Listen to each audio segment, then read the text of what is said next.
What's up, everybody? Welcome to the 3 and Out YouTube page. I'm John Middlekauff, and we are talking football all day, every day. Make sure you subscribe, like the video, share it with your friends. Let's roll, baby. How is everybody doing? Hopefully you guys are having a good day. Probably sweaty somewhere because it's this time of year, which is great. I mean, golfing weather, pool weather. But today we have on a friend of mine, a guy that I've followed in the media world for a long time. I think he's definitely one of the better podcast guests whenever I listen to other people's podcasts. And just an all-around stud. Kevin Clark of Omaha, works for Peyton Eli now, was with Bill Simmons for, I think, 7 years. First time I ever read him was with the Wall Street Journal and started hearing his name.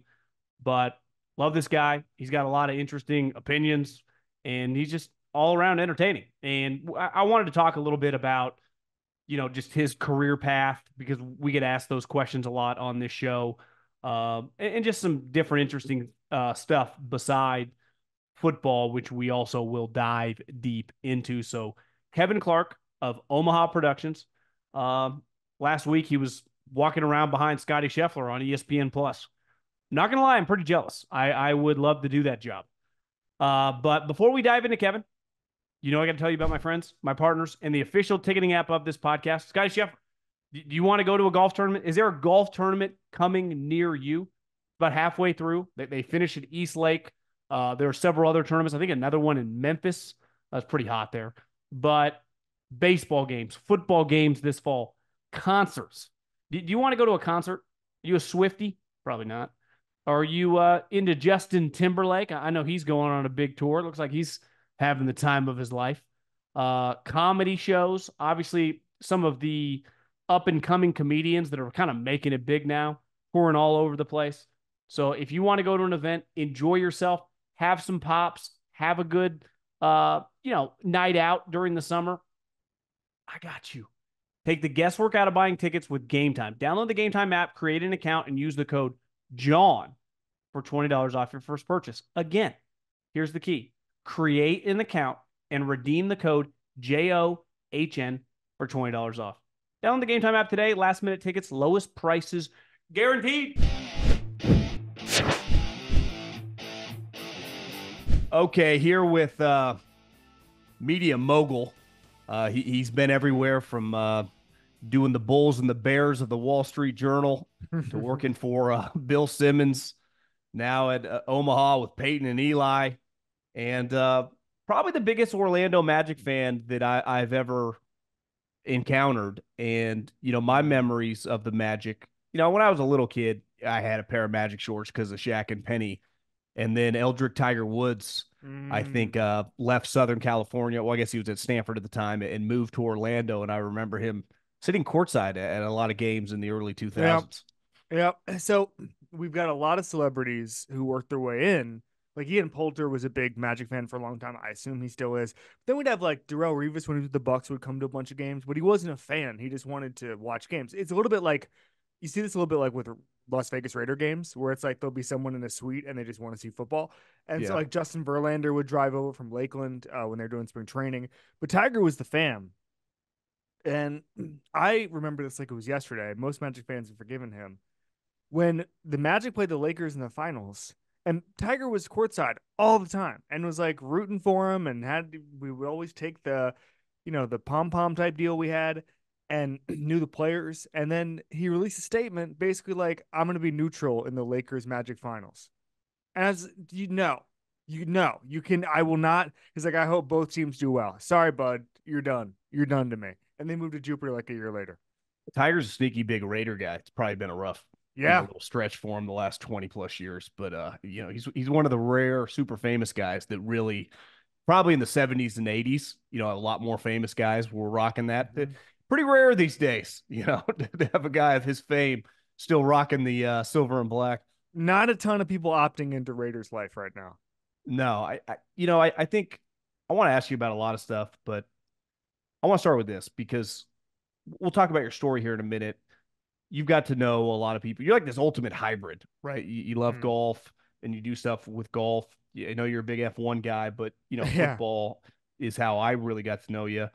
Uh, you know a lot of people in the NFL. And as your career's grown, GMs, coaches, how often do people get pissed off at things you tweet? I don't Yeah. think you really write anymore. Maybe an article No, I you've don't. I don't written. write. I haven't written since I went to Omaha, which is funny because that's What's what I the did most mad exclusively someone for has tenure. been that you're like, Yeah, this is I like this guy and I need this guy in my life for yeah. my career, but this I gotta massage this thing. I had, one of the most fruitful conversations ever. I've told the story before.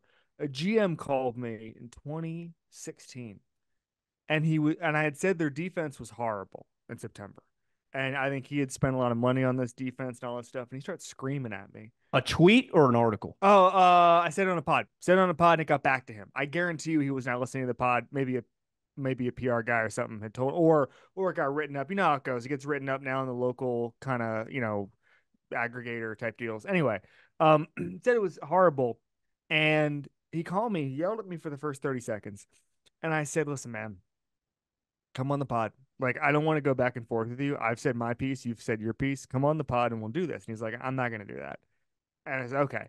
And then he said, "But you have to understand." And then he went into like, once he realized where I wasn't going to back down, where he was coming from, he went into teacher mode almost, and was like, "Thing you need to understand is in the modern training camp, modern rosters, a defense isn't complete until November. And so what you're seeing now, these guys haven't gotten reps. XYZ guy, big linebacker was out for training camp. Like that, there's no 2 days. You just can't be ready for September if you're a new defense." And I thought that was really interesting. And so ever since then, I've tried to, if someone's really pissed at me, I've tried to be like, all right, let's not just yell at each other. We can do that. That's fine.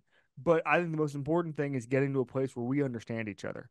Um, I had I've had players get really pissed off at me, really, really pissed off at me. A lot of times it's because they think I think a lot of times people are shocked by seeing their own words read back to them, if that makes sense. Like nothing is ever inaccurate. Like I remember Josh Norman was really mad at me and thought that he'd been taken out of context on something. Well, unfortunately, Josh, for your argument, the way I write these pieces, they're basically like borderline Q&A. So like I'm writing chunks of quotes and I don't touch a word. And that's it was always one of those things whenever you're dealing with like a Rogers or a Josh Norman or any of these guys, like if you get one word wrong, you're going to get killed and you're going to lose credibility. And so we go over this fine tooth comb. We had research, fact checkers listen to it all. And so it was all nailed.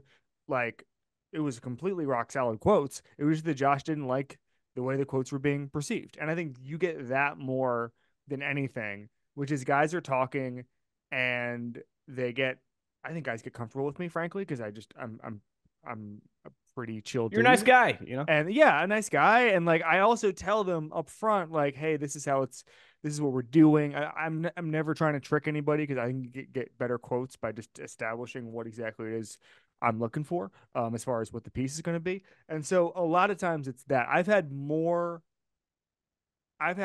typically if a team is mad at me, it's a PR guy and the coach doesn't even know. GMs know, but GMs know. I don't really go at there's maybe one or two guys who have really gone at who have gotten really mad at me. And they've asked for my number from other insiders and have texted me. We've had it out, but I think I try to be really fair, and I'm not going to say. I'll give you a great example. Like I don't know Trent Baalke. I've talked to him twice in my life. I don't think he's a very good GM. I don't think the Kevin, Jaguars. Kevin. I don't think the Jaguars project is going to work very well as long as he's there.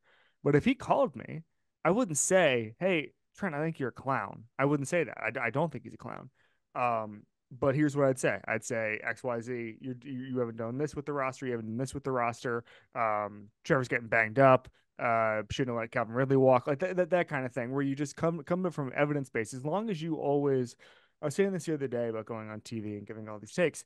As long as you remain consistent, you never have to worry about what you've said because it comes from evidence based, and so you feel fine all the time. So the guys that get mad at me, I usually leave it in a pretty good place with them after they get mad at me because I'm not just saying stuff just for the sake of saying it. I think it's crazy that coaches or GMs, like I get a player being in his mid 20s, it's emotional. I totally understand that they're a roller coaster. But I think where you hit on, like, coaches during the season are just constantly getting ready for the game, practice, tape. GMs do just have more time, and they Tons. read more, and they're just a little more in the loop, some more than others. But like Howie Roseman knows what's going on because he consumes the content. Like he and a lot of these guys are actually much closer to me or you or just even a fan. Like they Hmm. love football, but like they have just more time throughout the day, you know? Here's the other thing.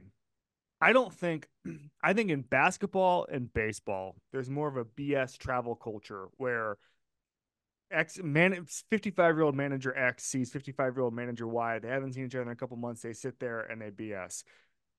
Not a lot of the coaching trees know each other in the NFL.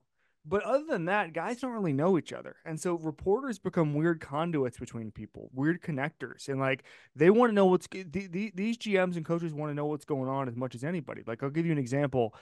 At the training camp tour last year, I don't know Sean Payton that well. He's been on my show twice. But I had a coach who had no connection to Sean Payton, no connection to Parcells, any of those guys. Just be like, hey, what's going? Can you make some call? What's going on with Sean Payton? Like, was he off the record and got burned? Like the Nate Hackett quotes.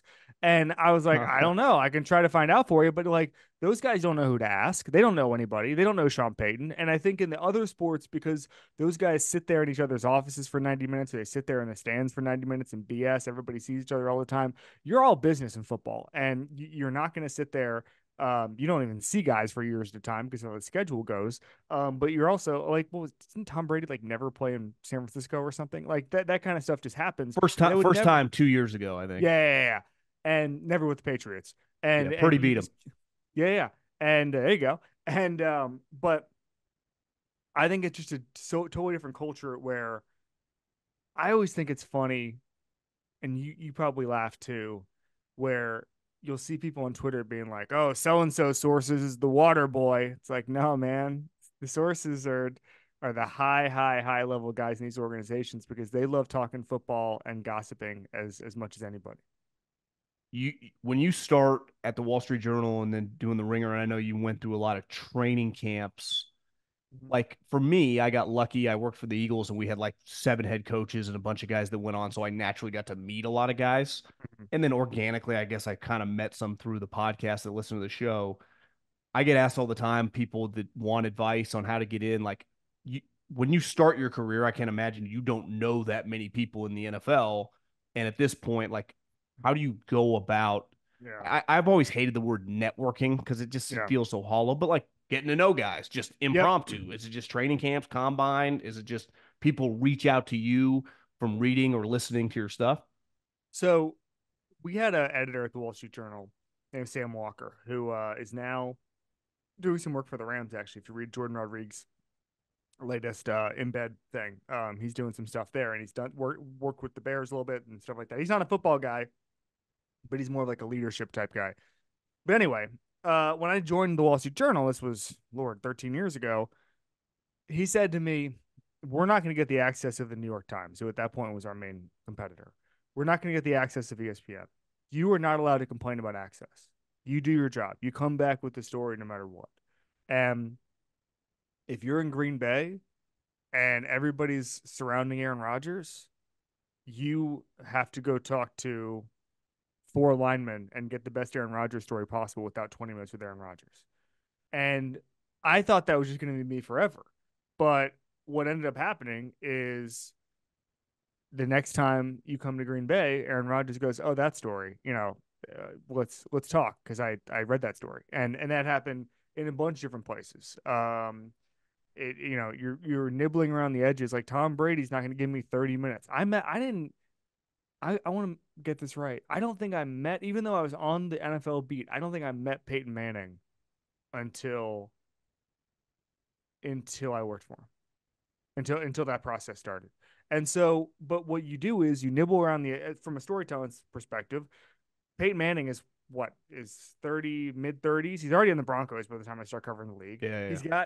He knows everybody in the media. I'm not going to go to Denver and just decamp there until I know Peyton Manning. And so you end up just doing the story anyway. And then those guys, and this is more about like Rodgers and that generation of quarterbacks, those guys will come to you. The coaches will come to you and they'll say, "Hey, I didn't like the way um, it, I'll just be very blunt here. I wrote a piece, this is actually at The Ringer, about an NFL person, and the ownership called me the next day from a different team and said, "I don't like that guy's getting flowers. I'm setting you up with my guy." And like it's just kind of funny how it all builds and that stuff. And you got to be adaptable, and you got to be and I got like 30 minutes with that guy later that day. But you have to be adaptable. You have to be like ready to take the opportunities. You have to know what questions to ask. There are a lot of times you have to do interviews on 5 minutes notice and all that stuff. But I don't think there's a couple guys like I think Ryan Grigson was all mad at me for a while. Because Welcome to some the of the stuff club, I buddy. said, it's just some of the stuff I said about building around Andrew Luck, which I don't know. I'd love to have a conversation with him about that on the record. But anyway, I just think that Frank Isola, who is on PTI and Around the Horn and was with the New York Daily News for a long time, we overlapped on the Knicks beat when I first started at the Wall Street Journal because they had a New York section and I covered the Knicks for a year and a half. And Frank said something to me that is 100% correct. And it's just like the number one advice I give to young journalists. The only thing that truly matters is time. Like time is the judge of everything, but more than anything, no one's going to return your call in year one. It's not going to happen. And I think everybody's got these fantasies of, oh, of course, the agent for Carmelo Anthony's going to call me back and tell me what's going on. No, it's not. But in year three, you get the assistant coach. In year four, you get the head coach. In year five, you get the GM. In year six, you get the owner. That's working a beat. I think working a beat is a lost art in this country. Nobody does it anymore, and so there's a less. I think, frankly, and we were talking about pot shots earlier. I think, frankly, national reporters are far too eager to take pot shots because they just don't understand the inner workings of a team. So they didn't spend 6 or 7 years on a beat. Whereas you see the older generation who do. And I think there's probably like people hear this as like a get off my lawn kind of thing. It is incredibly valuable to go to work at an NFL facility for 5 years. Incredibly valuable as a journalist and just seeing people and seeing how they interact, understanding what's a big deal and what's not. I remember saying this a couple of months ago to Russillo about the distractions. And you were on the inside of a building and you can probably talk to this.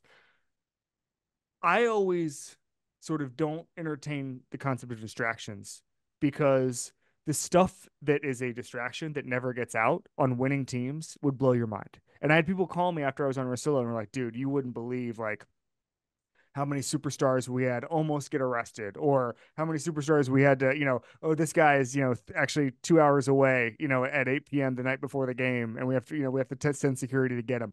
And I think you understand what's a big deal and what's not.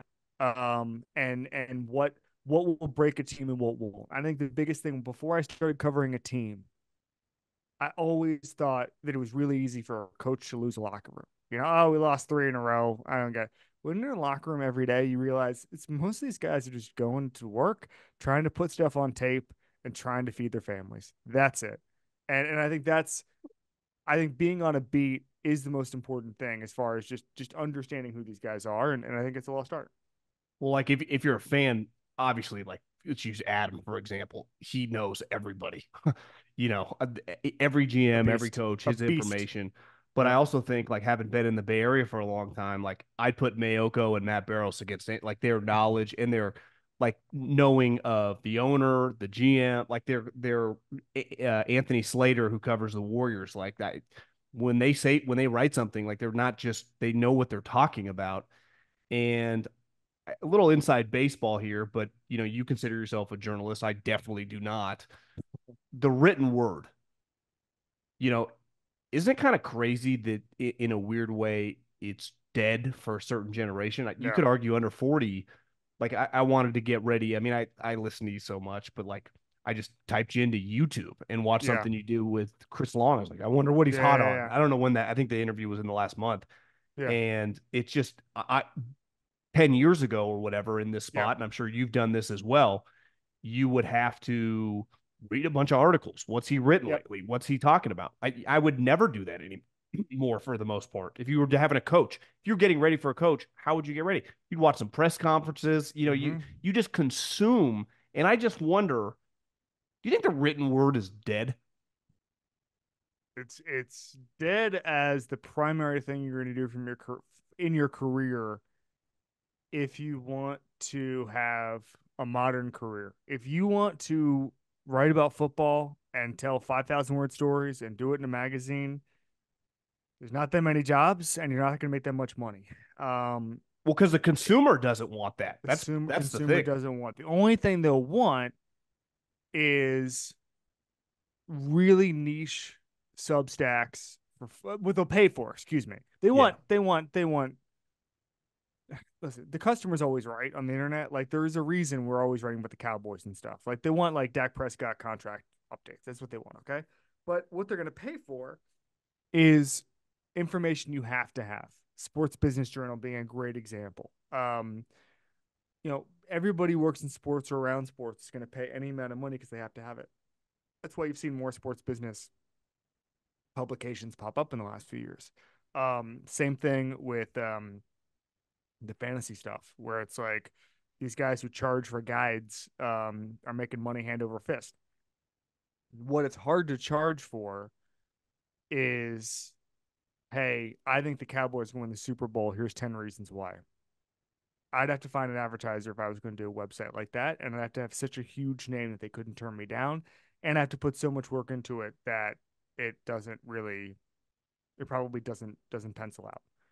And so that's the reality of it, and it breaks my heart because it's my favorite thing in the world to do. Writing a column off a big game is awesome, and I will do it again. It's just more of like it is the incentives for me at this very moment just aren't there. Doing a lot of TV, doing obviously the Omaha stuff, doing a couple other things, golf broadcasts, and so Jealous. I'm locked into that. I am a little it feels a little surreal right now, but I don't I I just think that everything changed very very quickly, and I view it. People say to me now, if you were talking to a college class, would you say go into journalism? Well, people were saying don't go into journalism when I was in college. I graduated in 2010. And I think you just have to know it's a really hard road, but you're going to learn skills that can go anywhere. And you can go do a bunch of different stuff. And like, as long as you're a good storyteller, the thing I think is really cool, John, is that like in 2024, I can match the story to the medium. So like I'm making this up, but like let's say I wanted to do where it went wrong for Russell Wilson, right? All right, that could be a print piece. It could also be Russ and I sit down for 3 episodes of a podcast and he's bluntly honest. It could be a digital video where I've got plays and I just say, he stopped using his footwork right here. He's not as much of an athlete. He didn't use the middle of the field. It can be anything. You can tell that story in so many different ways. So you mentioned like popping on YouTube. I do all sorts of different stuff on YouTube. I do hardcore football talk. I do funny stuff, this is Football with the Tuesday episodes where these guys are just telling really funny stories. So I just think that you can be a writer first, but you can't only be a writer, and you got to take those skills and make them diverse. Frankly, Get ready for a night full of big fights and big action. It's UFC 303, and it can be even bigger. Jump in on all the action at DraftKings Sportsbook, the official sports betting partner of the UFC. Super easy for first timers to get started. Try betting something simple, like picking a fighter to win. Go to DraftKings Sportsbook app, select your fighter, and place your first bet. Really that simple. The lightweight heavyweight title is on the line in the main event, but there are so many more amazing matchups happening in Vegas. And speaking of amazing, if you're new to DraftKings, listen up. New customers bet just $5 to get $150 in bonus bets instantly. Download the DraftKings Sportsbook app now and use the code JOHN, that's code JOHN, for new customers to get $150 in bonus bets. When you bet just $5, get that big night feel. Only on DraftKings. DraftKings, the crown is yours. I mean, I get asked constantly, and I'm sure you do too, from young people, that like, how do I get in sports? How do I get in sports? And my path's different from your path. And I went to a much smaller college at Cal Poly, and that was an easy way for me to get involved in football. You went to a much bigger school, the University of Miami, which I would say in your profession, when you got to the Wall Street Journal, is not probably, I mean, a lot of guys are going to the University of Miami, right? Northwestern, Syracuse, like other schools. Ivy Leagues. Yeah. I believe when I was hired with 6 other people for the Wall Street Journal Sports Expansion, I believe that of all the staff writers, I was the only one who did not have at least one Ivy League degree. Did you know going to college what you wanted to do, or did you develop that in college? Yeah, no, I knew I wanted to do something. I mean, like when you're a kid, you just want to be a sports center anchor, right? You just want to be Keith Olbermann, Dan Patrick. Did you have a high Um, school newspaper? we had a Did high you school write? newspaper. I wrote for it. Yeah. My parents were journalists. My aunt and uncle. My grandfather was a writer. Very Is it your different wife? jobs. My wife is, yes, but I did not know that in college. But yeah, she works for the Wall Street Journal. She is unbelievable. She's one of the best reporters in America. She covers CEOs. But I just realized, especially through my parents, like it's a fun job, man. It's a fun job. And like even if you're blogging and it sucks and you're not making as much money, guess what, man? Some of your friends are tending bar. Some of your friends are grinding and they're doing manual labor and you get to sit there and figure out if Baker Mayfield can take the leap. And it's just such a fulfilling and obviously listen, I'd love to be a bartender. If the music ever stops here, I'm going right back to bartender. I'm never bartender, but I'm going right back to a bar and just, putting in an application. But it's just we get to do for fun. We can do for work whatever people do for fun. Like we used to say in Miami, whenever we go play Notre Dame or something, we'd say, "We live where you vacation." That's what we do. That's what you and I do. We live where you vacation. We every day wake up and say, "What are we going to do about the sport of football?" Which I think most people would die for. And that's why I think even if you say, "All right, it's not the industry it once was," well, it's still really fulfilling in a way that I think really matters. And I've always had that North Star. So from the time I was like 15, I knew exactly what I wanted to do.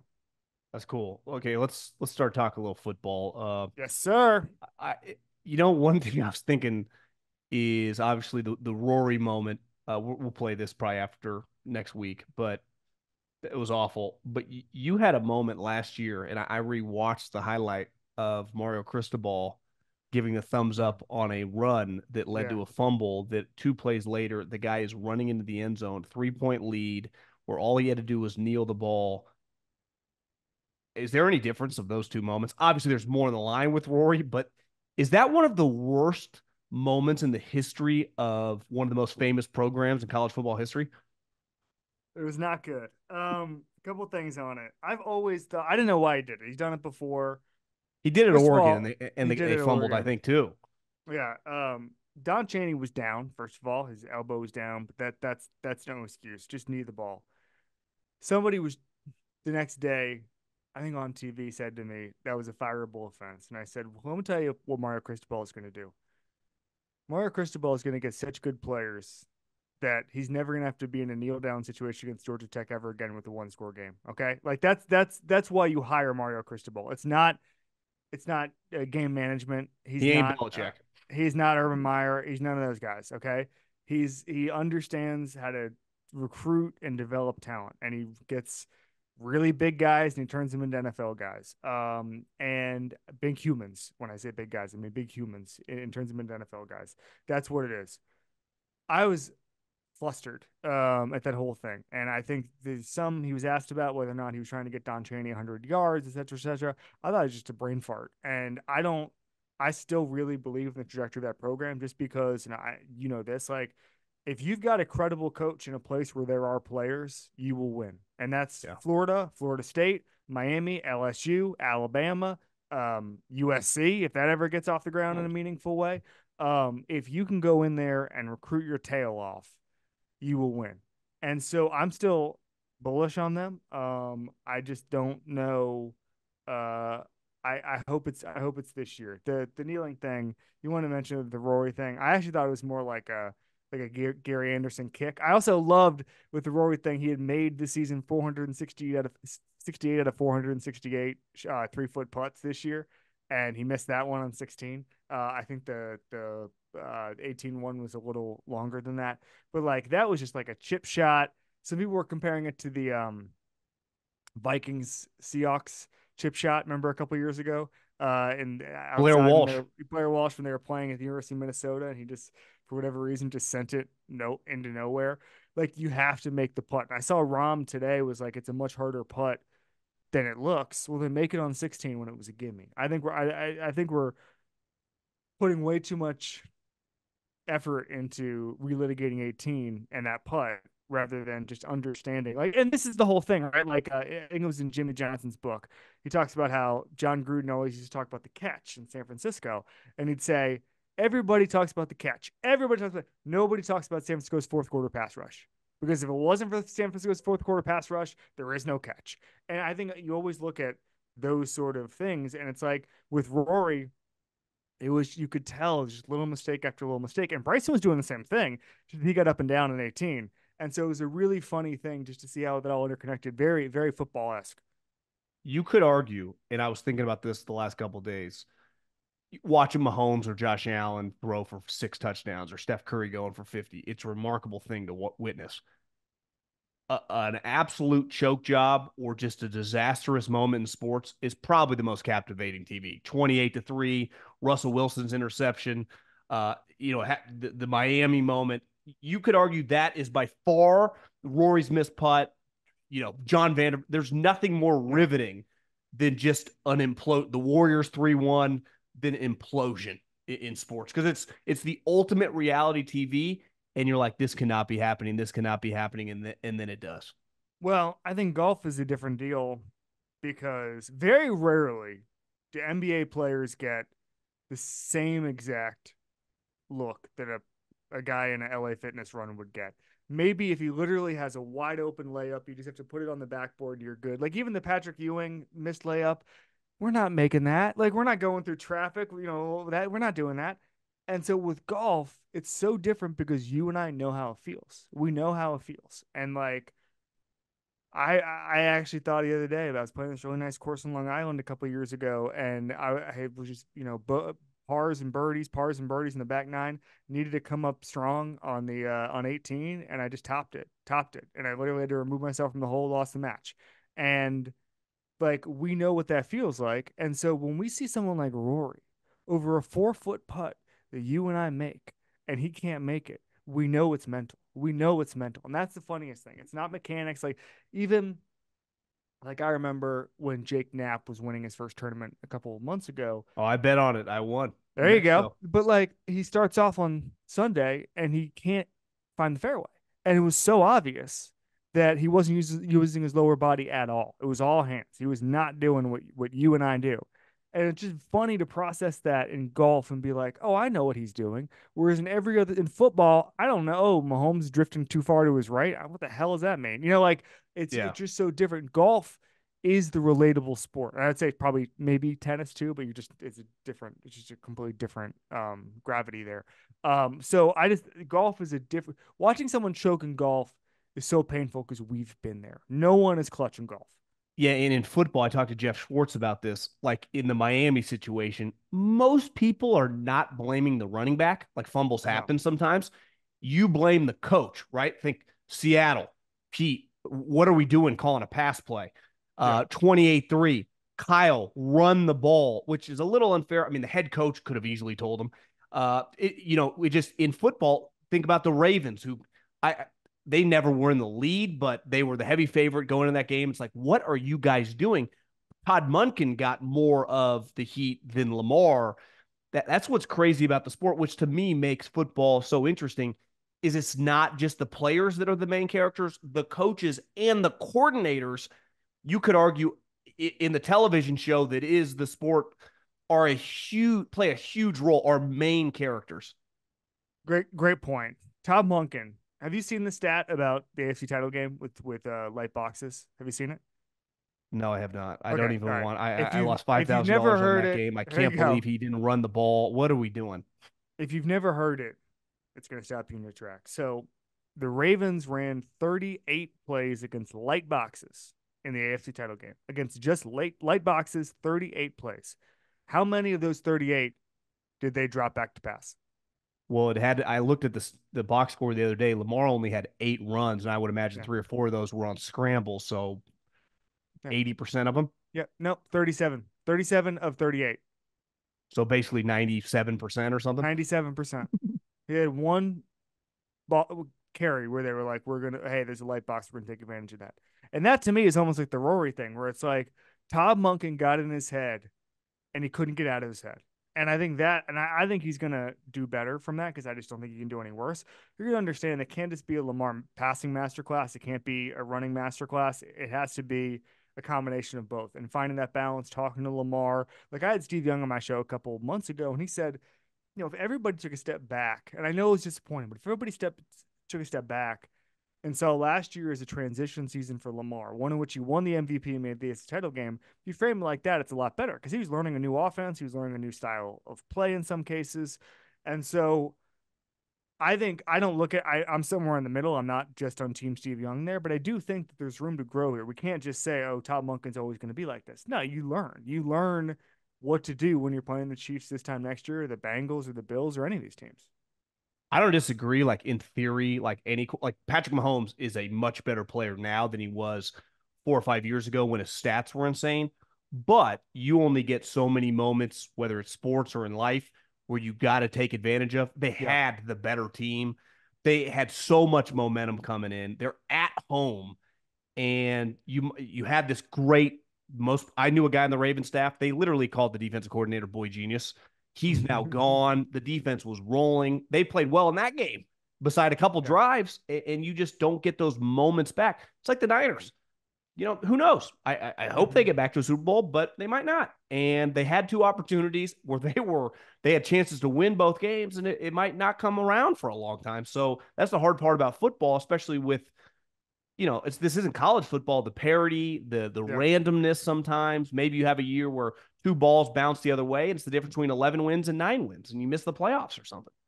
Yeah, and also the way football changes beneath your feet so quickly, man. You know this, but the idea the Eagles would want to get out of Carson Wentz's contract as quickly as they did. Astounding. Would have been astounding if you heard of it the day he was signed. Yeah, even like Jared Goff, right? Like this stuff it just Russell changes so Wilson. They, quickly. they, they traded. Russell Wilson. Aaron Rodgers. Who knows? But it's like I think He's like I currently said, high in an international waters. He's good. He doesn't care. but it's like in boxing they say the punch you don't see coming is the one that knocks you out. Like it's not about for the Ravens. It's not about hey the Bills are coming, the Bengals are coming, the Chiefs are coming. We know all that. It's also who's going to get to the Ravens level this year. Is it the Texans? Is it like we just don't know. Or is it the Colts? Is Anthony Richardson is going to ball out and just raise that ceiling, and all of a sudden the Colts are just as good as a team like that?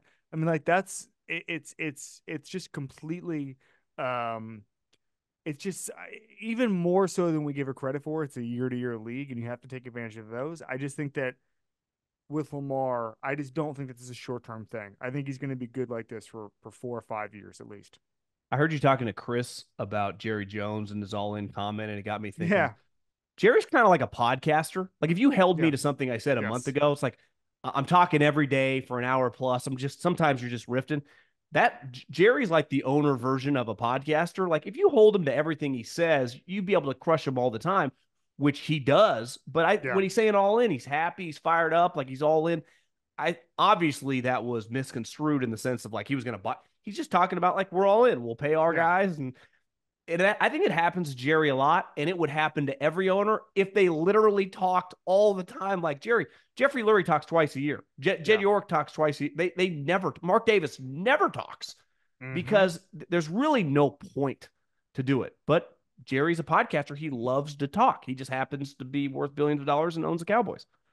Joey Epstein, who covered the Cowboys for a long time, sure, for Yahoo now, she said the day he did that, he did like 4 separate press conferences, and she said the doodle page that we all uh, memed and stuff like that. She said there were 4 pages of doodles.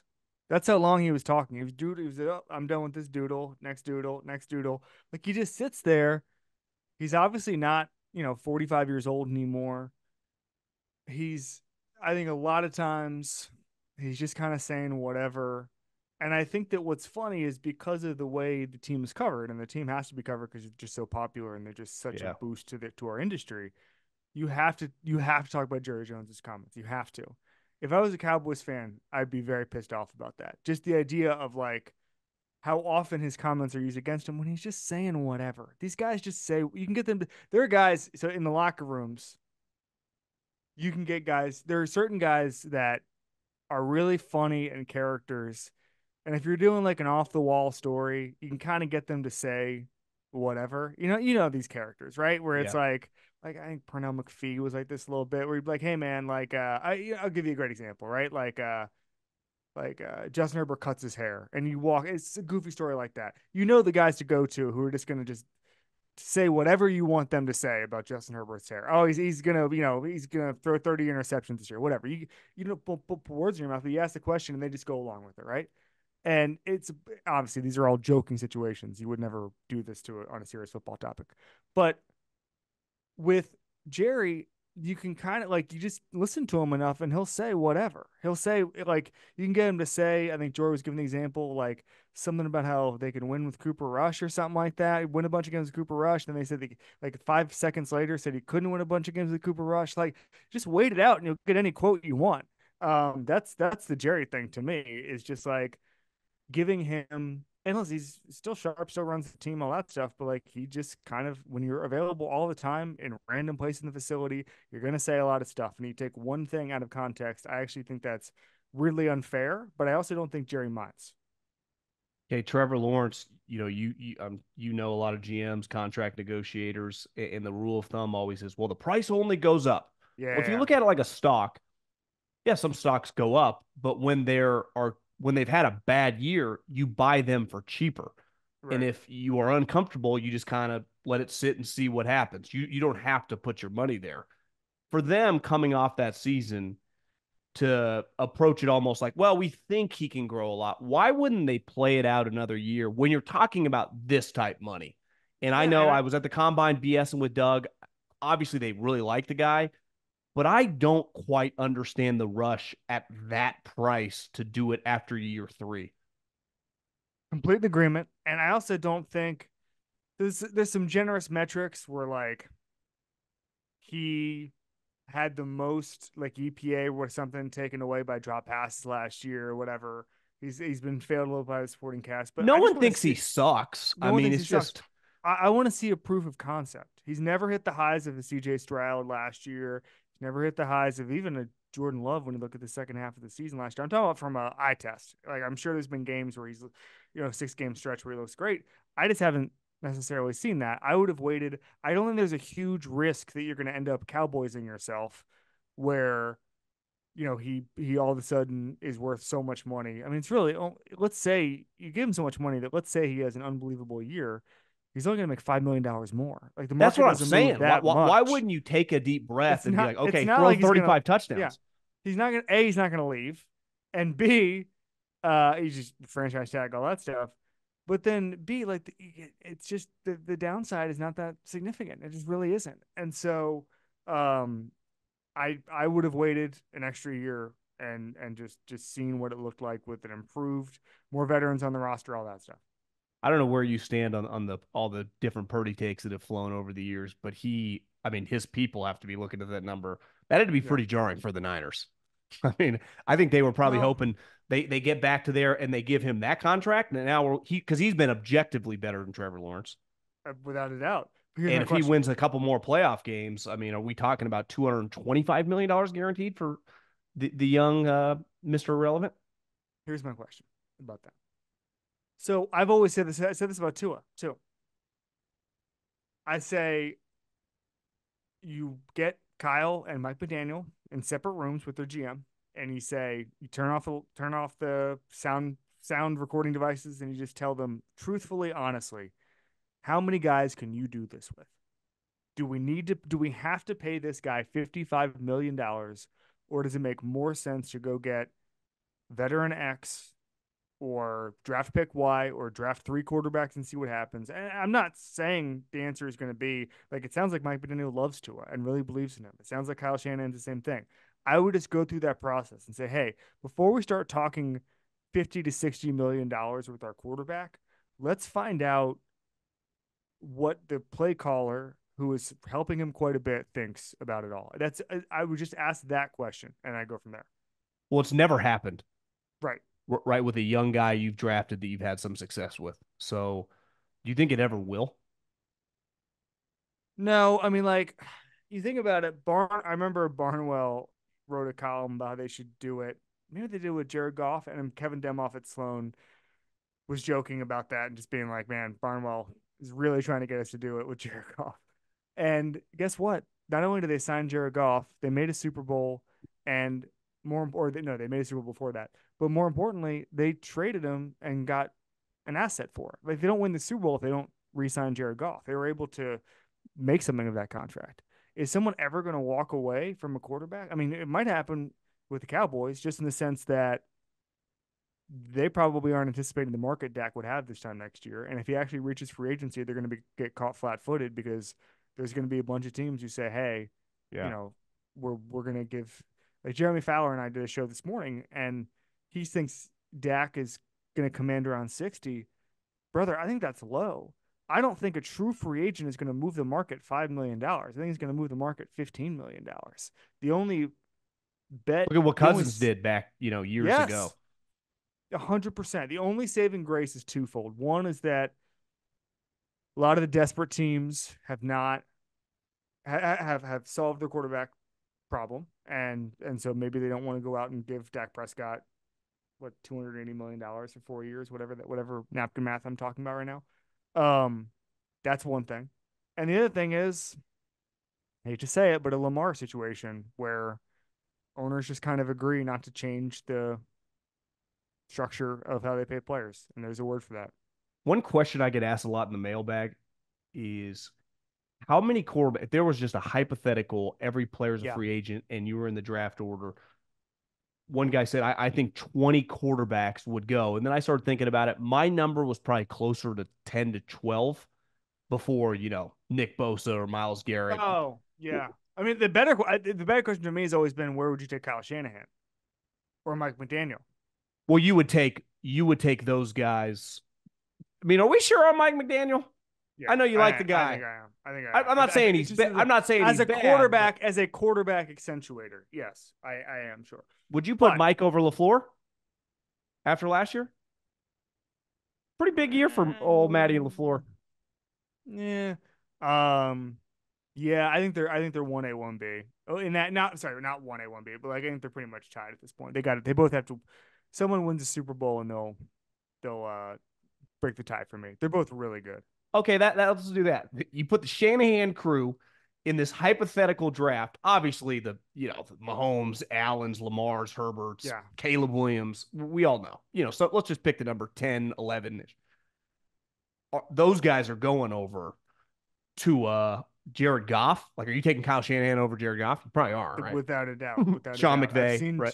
I've seen Jared Goff without a great play caller. So are you talking Dak, Cousins, Goff, all these guys? Those guys are You would take those guys over like Max Crosby, right? Yeah. Yes, probably. I'd take Dak. I'd take Dak over Max Crosby. Cousins at this stage. But you would take Kyle or McVay over both, right? Oh, without a doubt. Without a doubt. With Dak and Cousins, yes, definitely. Would you take Kyle or McVay over Caleb Williams? Wait. Would you have Caleb Williams try to find a coach, like be in the Bears situation? Or rather just have Kyle Shanahan? So this is a little unfair because we haven't seen him at the NFL level. If you're asking me if I would have traded the first overall pick that became Caleb Williams for Kyle Shanahan, that's really tough. That's really tough. I'm going to go with the player. Remember, Kyle Shanahan has not won a Super Bowl. No. Now, what about Andy Reid? That's a different question. He doesn't count. Obviously, he would get picked over it. But I'm looking. I'd say Kyle Shanahan is the 11th most valuable thing in football. Would you take Kyle over McVay? Andy Reid? Nah. I think they're both. I actually ranked McVay higher than Kyle Shanahan when we did the coaching thing. I'd say. You know what? I would only because he's more often than not created something out of nothing. Like Brock Purdy. I mean, like, what was the thing, the stat the other day? And I'm talking about just who I want to, like, who we're drafting here, right? And like, I think Sean McVay has a better resume. I might, just from a culture standpoint, give the nod to him. But we're talking about quarterbacks here, okay?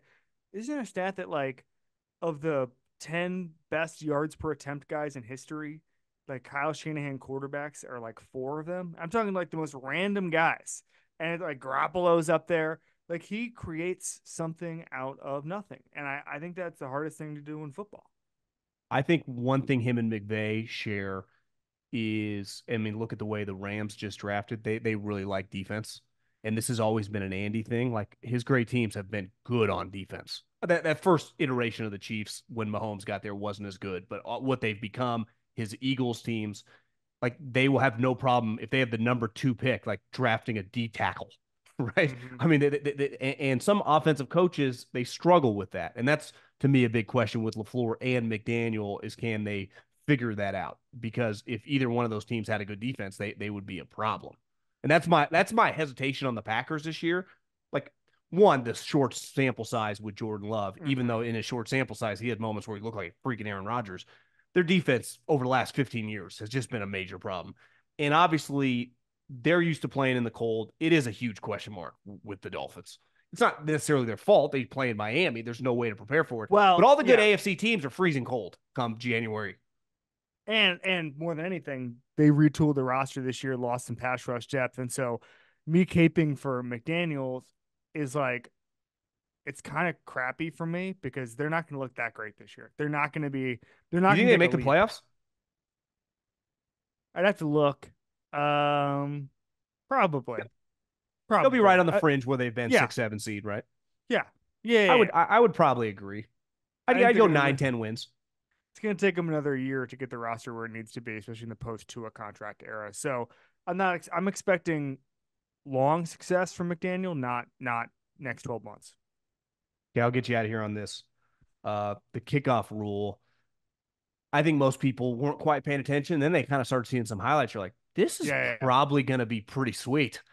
And I think the curveball is going to be in some of these bigger games. If you're in a tie game, Niners, Mm-hmm. Rams, hey, Debo, right? Mm-hmm. Or if you are the Miami Dolphins, hey, Tyreek, because it's not a violent hit potentially because you're not that Right. far away. It's much more, you can put Christian McCaffrey there. It's really just like a run play. I think it's going to be pretty Oops. crazy, Oops. some of the moments. Sean Yeah. Payton's talked about this during the OTAs. Like, he thinks it's going to be just a fun, explosive Yes. play. Completely agree. Um, I actually just pulled up. I said oops because I pulled up a kickoff because I wanted to see one, and it would play really loud in my headphones. So it's off season for everybody. So the kickoff rule is going to change so much, and this was one thing that Belichick and Harbaugh had always harped on with Rich McKay. Is like don't take the foot out of the game. And I think that like these old school special teams guys, they just love this Yeah. stuff. And so now you get not only do you get kickoff returns, you get different value athletes. You're talking about some of these speedy guys drafted in the first 2 rounds this year, that kind of thing. You get the Chiefs idea, which is maybe you have a position guy who can handle it, kickoff, and then have a better um, have a better coverage group. And then the more important thing is like the unintended consequences. Like you mentioned Sean Payton, who pokes holes in new developments quite like Sean Payton. I wish Belichick were around for this year because he He'll would be find back. something. Yeah, he'll find a loophole. And so that to me is the most important thing is like, what are these guys going to find for just sitting around? Like, I think the coolest thing I've ever come across in reporting on this kind of stuff is like, this, but teams normally have either a quality control coach or an assistant position coach who's literally their job is to find stuff on the internet and just like, hey, find new plays. That's how I think Press Taylor did that with the Philly special. Yeah. And you're going to see that now where you're going to see XFL game film and all that stuff. And you're going to see so much innovation in a really short period of time. Last question. Do you think Belichick found love? He found something. He helps her with her I don't know. homework. He signed it. He signed her homework. Um, Happy I for him. I'm extremely happy for him. I'm extremely happy for him. Good for him. He deserves it. He'll take a year off, and then is her name Jordan? Jordan will be on an NFL Yeah, I don't sideline even know. I soon. don't know her name. She's a hybrid. Philosophy, cheerleading. I mean, she's got a lot of different pitches. Like Bill. He's a hybrid. He runs hybrid schemes. You just never know where he's coming from.